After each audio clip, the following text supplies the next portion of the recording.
Всем привет! Сейчас мы с вами сварим говяжий язык в кастрюльке АМЦ. Я почистила 2 луковицы, лаврушку добавляю туда по вкусу, также черный перец горошком и соль. И заливаю это все водой. Закрываю турбокрышкой, включаю плиту на автомат и устанавливаю сторож. На стороже ставлю программу турбо и время 30 минут.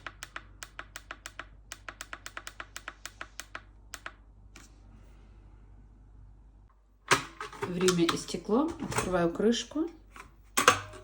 И вот такой язык у меня получился.